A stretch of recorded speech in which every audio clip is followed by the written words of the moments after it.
ដែលអ្នកក៏នៅសំដីចាក្នុងដួងใจថ្មីគ្មានផ្លេច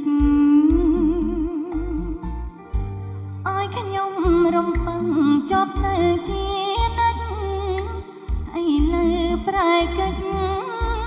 មកផ្លេចសំដីនៅក្នុងសំបុត្រ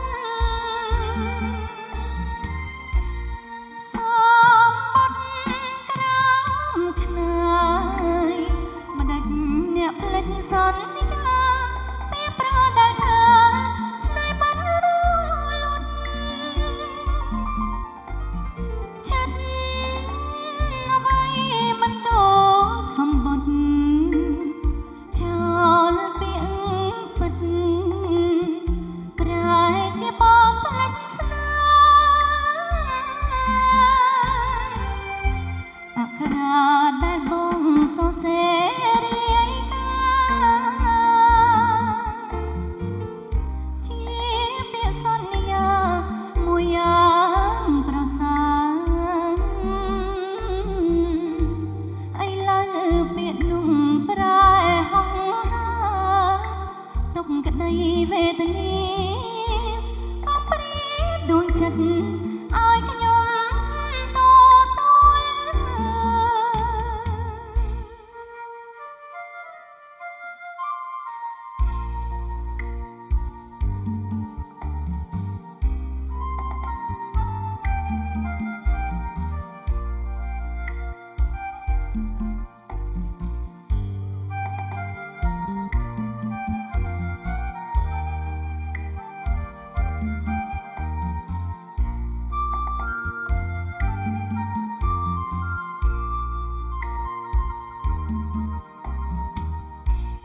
សំបុត្រ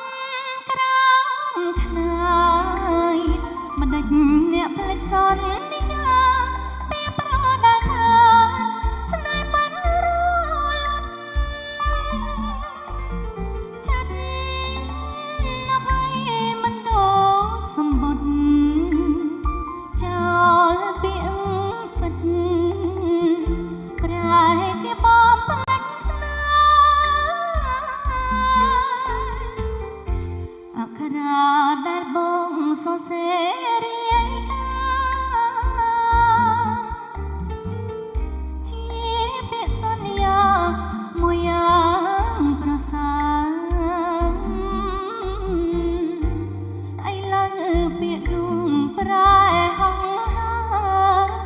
ទុកក្តីវេទនាកំព្រាដួងចិត្ត